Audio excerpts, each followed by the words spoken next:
எல்லோருக்கும் வணக்கம். என் பெயர் என் குடும்பத்தின் அடையாளம். இந்த week 8th standard new book மட்டும் கம்ப்ளீட் பண்ணலாம் அப்படின்ட்டு இருக்கேன்.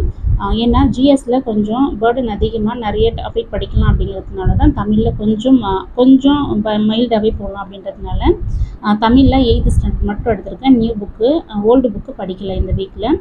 அதுக்கப்புறம் மேக்ஸ்லன்னு எடுத்துக்கிட்டோம் அப்படின்னாக்கா நான் ஆல்ரெடி உங்களோட சொல்லியிருப்பேன். நான் எல்சிஎம் அண்ட் ஹெச்சிஎஃப் தான் இந்த வீக் ஃபுல்லாக கம்ப்ளீட் பண்ணுறேன் அப்படின்னு சொல்லிட்டு லாஸ்ட் வீக் உங்களோட சொல்லியிருந்தேன் இல்லையா. ஸோ நான் ஃபாலோ பண்ண நோட்ஸை வந்து இந்த வீடியோவில் உங்களுக்கு அட்டாச்மெண்ட் கொடுத்துருக்கேன். கண்டிப்பாக டிஸ்கிரிப்ஷனில் போய்ட்டு செக் பண்ணுங்கள். அந்த நோட்ஸ் வந்து கண்டிப்பாக உங்களுக்கு யூஸ்ஃபுல்லாக இருக்கும் அப்படின்ட்டு நினைக்கிறேன். சப்போஸ் என்னோடய நோட்ஸ் உங்களுக்கு பிடிச்சிருந்து அப்படின்னாக்கா கமெண்ட் பண்ணுங்கள். அதே மாதிரி நான் யூஸ் பண்ணி என்ன மாதிரியான ஷார்ட்கட்லாம் வச்சுருந்தேன் அப்படின்றதையும் நான் அந்த வீடியோவில் உங்களோட ஷேர் பண்ணுறேன். இந்த ஷார்ட்கட்டு ப்ளஸ் என்னோடய மேக்ஸ் நோட்ஸ் உங்களுக்கு பிடிச்சிருந்தா கமெண்ட் பண்ணுங்கள், நம்ம கண்டினியூ பண்ணலாம். ஓகேங்களா.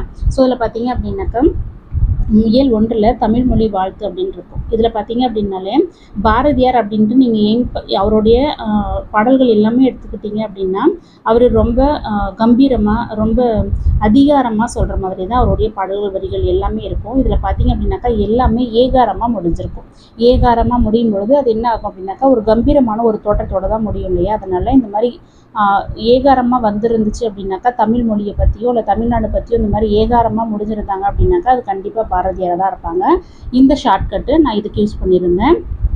நெக்ஸ்ட்டு இதில் பார்த்தீங்க அப்படின்னாக்கா நான் ஹைலைட் பண்ணியிருக்கேன் இல்லையா. அங்கே பாருங்கள், நந்தா, நாயகி, மொழி, மூவேந்தர், உயிர், நீ அதாவது நீயா அப்படின்ட்டு 2 படம் வந்துருந்துச்சு இல்லையா. ஸோ அதனால தான் அப்படி கொடுத்துருக்கேன். அறம், வீரம், காதல், ஈசன், இதெல்லாம் பார்த்தீங்கன்னாக்கா நான் ஹைலைட் பண்ணியிருக்கிறது எல்லாமே பார்த்தீங்க அப்படின்னாக்கா படத்தோட பேர் தான்.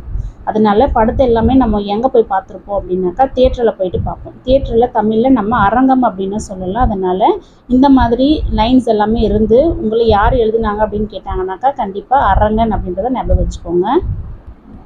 இதில் பார்த்தீங்க அப்படின்னாக்கா நிலம், தீ, நீர், வழி, விசும்போடு அப்படின்ட்டு கொடுத்தாலே நமக்கு எல்லாருக்குமே தெரியும் தொல்காப்பியர் அப்படின்றது.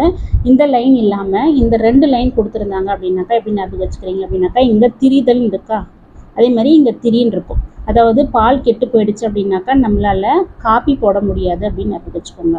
பால் திரிஞ்சு போச்சுன்னா நம்மளால் காஃபி போட முடியாது அப்படின்னா அப்போது திரிதல்னு வந்தாலே நமக்கு தொல்காப்பியர் அப்படின்றது உங்களுக்கு ஞாபகம் வந்துருவாங்க.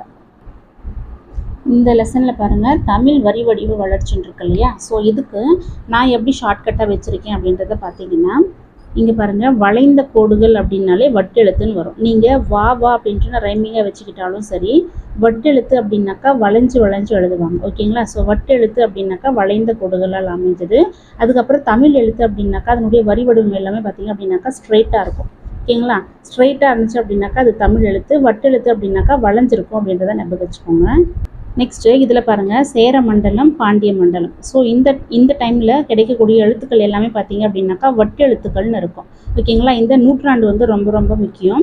இங்கே பாருங்கள், சேர அப்படின்னு பார்த்தோமா இதில் இருக்கு இல்லையா. ஸோ இது பார்த்தீங்க அப்படின்னாக்கா 8 மாதிரி இருக்கா, 8 மாதிரி வளைஞ்சிருக்கும். அதே மாதிரி இந்த பாண்டிய அப்படின்னாக்கா 2 லைன் போட்டு தான் நம்ம பா அப்படின்றத எழுதுவோம். அப்போது 8லிருந்து 11ஆம் நூற்றாண்டு வரை கிடைக்கக்கூடிய எழுத்துக்கள் எல்லாமே பார்த்தீங்கன்னாக்கா வட்டெழுத்து, சேர மண்டலம், பாண்டிய மண்டலம். இதுக்கப்புறம் பார்த்தீங்கன்னாக்கா முதலாம் ராசராசன். ஸோ முதலாம் ராசராசன் எடுத்துக்கிட்டிங்க அப்படின்னாக்கா இந்த ராலே பார்த்தீங்க அப்படின்னாக்கா 2 லைன் வரும். அப்போது 11ஆம் நூற்றாண்டுக்கு பிறகு கிடைக்கக்கூடியது எல்லாமே பார்த்தீங்கன்னாக்கா நம்மளுடைய பழைய தமிழ் எழுத்துக்கள் அப்படின்ட்டு சொல்லுவாங்க. அதாவது தமிழ் எழுத்து, 2வது தமிழ் எழுத்து. அப்போது சேர மண்டலம், பாண்டிய மண்டலம் அப்படின்னாக்கா வட்டெழுத்து வரும்.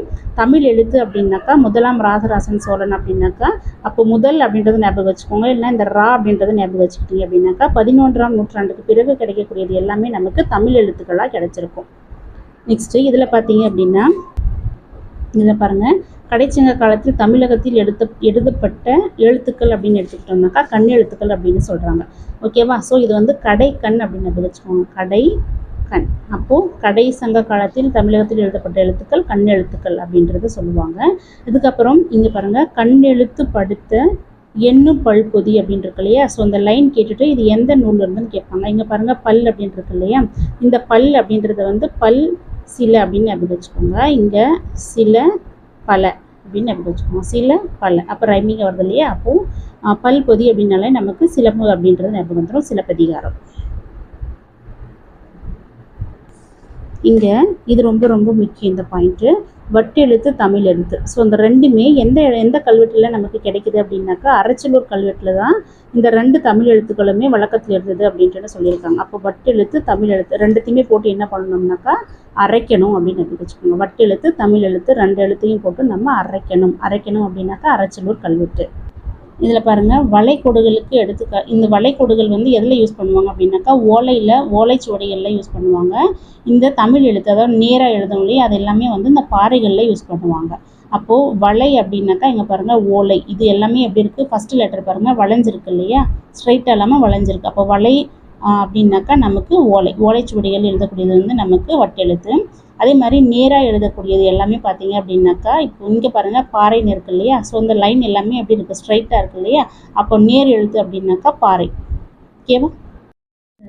இயல் 2ல் எடுத்துக்கிட்டிங்க அப்படின்னாக்கா ஓடை. ஸோ ஓடைக்கு போலாம் வாணி அப்படின்னு அப்படி வச்சுக்கோங்க. ஓடைக்கு போலாம் வாணி அப்படின்னாக்கா ஓடையோட ஆசிரியர் யார் அப்படின்னாக்கா வாணிதாசன்.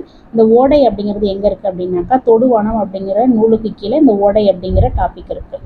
அப்போது ஓடையை போயிட்டு எல்லோரும் என்ன பார்க்கணும் அப்படின்னாக்கா தொட்டு பார்க்கணும். ஓகேவா? தொடுவானம் அப்படிங்கிறதுக்கு கீழே தான் இந்த ஓடை அப்படிங்கிற டாப்பிக்கில் இந்த பாடல் வரிகள் இருக்குது. இங்கே பாருங்கள் ஓடை அப்படின்னாலே ஓடைக்கு போகலாம் வாணி. ஓடை அப்படின்னாக்கா ஆறு அப்படின்றத நம்ம வச்சுக்கோங்க. ஆறு அப்படின்னாக்கா என்ன இருக்கும், கரை இருக்கும் இல்லையா, அங்கே பாருங்கள் கொஞ்சி குளவி கரையை. அப்போ கரை அப்படின்றது உங்களுக்கு ஞாபகம் வந்தாலே நமக்கு வாணிதாசன் ஞாபகம் வருவாங்க. அதுக்கப்புறம் இந்த ஓடை ஓடும்போது இந்த கரை எல்லாமே எப்படி இருக்கும், ஈரமாக இருக்கும் இல்லையா. ஸோ நெஞ்சில் ஈரம் இல்லார் நாண நீள் உழப்பை கொடையாய் காட்டி. ஸோ இது இந்த லாஸ்ட் எக்ஸாமில் குரூப் 4ல் கேட்டிருந்தாங்க பிரித்து எழுதுகளில். இங்கே பாருங்கள் ஈரம் அப்படின்னாக்கா அப்போது அந்த ஓடையில் இருக்கக்கூடிய கரைகள் எல்லாமே ஈரமாக இருக்கும் அப்படின்னு ஞாபகம் வந்தாலே உங்களுக்கு வாணிதாசன் அப்படிங்கிறவரு ஞாபகம் வந்துடுவார். இங்கே பாருங்கள் பஞ்சகும்மிகள் அப்படிங்கிற நூலில் இந்த பஞ்சகும்மிகள் அப்படின்றது பார்த்தீங்க அப்படின்னாக்கா இதை தொகுத்தவர் பேர் யார் அப்படின்னாக்கா சேராசு. ஸோ நமக்கு பஞ்சம் ஏற்படுற காலத்தில் எல்லாம் என்ன பண்ணியிருப்பாங்க அப்படின்னாக்கா ராசா கிட்ட போயிட்டு கேட்டிருப்பாங்களே இந்த மாதிரி பஞ்சம் இருக்குது, அதனால நாட்டுக்கு நீங்கள் நல்லது பண்ணுங்க அப்படின்ற மாதிரி சொல்லியிருப்பாங்க. அப்போது பஞ்சம் வரும்பொழுது ராசா வருவார். ஓகேவா? வெங்கம்பூர் சாமிநாதன் அப்படின்றது பார்த்தீங்க அப்படின்னாக்கா காற்று நொண்டி சிந்திலிருந்து. அப்போது சாமி அப்படிங்கிறது எதில் இருக்கும், காற்றுலையும் கலந்துருக்கும் இல்லையா. ஸோ தூண் எதுவும் சொல்லுவாங்களா, தூண் துரும்பு இதில் எல்லாம் கலந்தது தான் சாமி அப்படின்னு சொல்லுவாங்களே. அப்போ காற்றுலையும் இருக்கும், காற்று நொண்டி சிந்திலிருந்து தான். ஸோ இந்த பாடல்களை யார் கொடுத்துருக்காங்க அப்படின்னு பார்த்தீங்கன்னாக்கா வெங்கம்பூர் சாமிநாதன். ஓகேங்களா? ஸோ இப்படி தான் நான் ஷார்ட்கட் யூஸ் பண்ணி படித்தேன். இந்த ஷார்ட்கட் உங்களுக்கு பிடிச்சிருந்துச்சு அப்படின்னாக்கா எனக்கு கமெண்ட் பண்ணுங்கள். ஸோ நெக்ஸ்ட்டு மேக்ஸுக்கும் நான் இந்த மாதிரி நோட்ஸ் எடுத்து வச்சுருக்கேன், எல்சிஎம் அண்ட் HCF, அதையும் நான் அதில் ஆட் பண்ணியிருக்கேன். டிஸ்கிரிப்ஷனில் போய்ட்டு செக் பண்ணுங்கள். அந்த நோட்ஸ் உங்களுக்கு பிடிச்சிருந்ததுனாலும் கமெண்ட் பண்ணுங்கள், நம்ம இப்படியே கண்டினியூ பண்ணலாம். தேங்க்யூ.